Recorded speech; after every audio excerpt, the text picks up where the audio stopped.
Good afternoon. My name is Ariel and I'm from Cornell College. I'm currently a junior and my major is History and Ethnic Studies. And I'm not going to read off all those words, but I do want to thank Cornell College's scholarship that I was awarded and the Mellon Grant Fund specifically for making this opportunity wonderful. I'm going to focus on three specific things when I talk about my cultural reawakening. First, I'm going to focus on my project itself and my final project that came out of this course. I'm also going to focus on the remnants of slavery that I observed while I was there. And I'm going to focus on my personal growth and spiritual growth while attending this class in the Bahamas. I'm going to open it up with a question that you probably don't have to answer. But can anybody tell me what you think the structure is or what it resembles or what it could possibly be?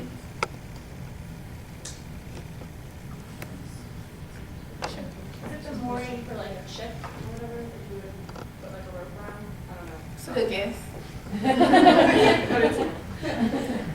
Because I'm short on time, to tell you what it is. It's a whipping post. And this structure, like many other structures, still exists on Salvador, Bahamas. And they're not all in good shape. We were able to visit slave quarters, manor houses, and kitchens that slaves cooked in and baked in.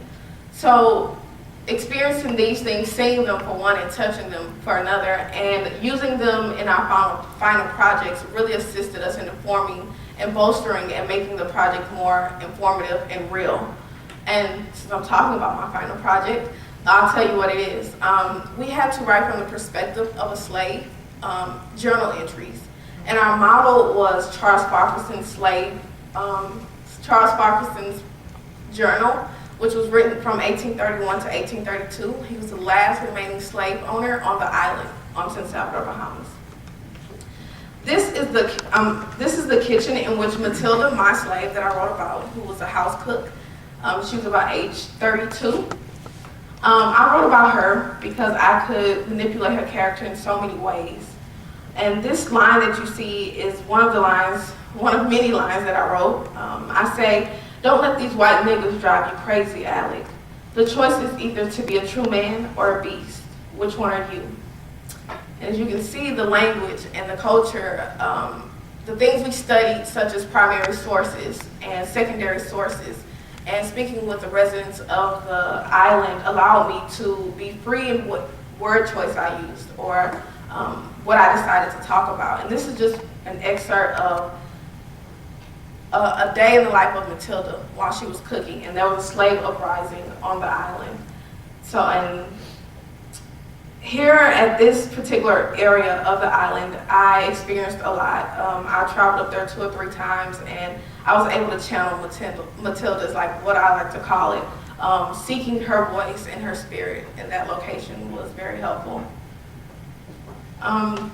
Now, to get off harsh topics such as whipping post, this is a picture of my class. It was about 7 of us and our professor with the hat. And I like this picture because it's an image of what our parents thought we were probably doing, being tourists, and we weren't. We were working.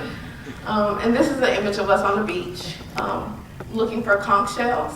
And once again, this is probably what my friends thought I was doing, sunbathing and swimming a lot, which is not true, a little bit.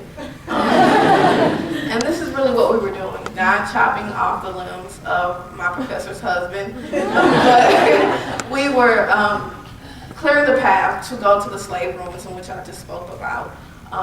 It wasn't always as fun. It was very hot, and there were a lot of bugs and a lot of ant piles to watch out from. But it was a journey, and a very rewarding journey. And now I'm going to talk about my personal experience.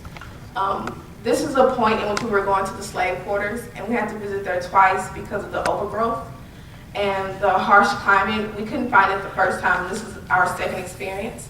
And here I'm with my professors and the director's wife.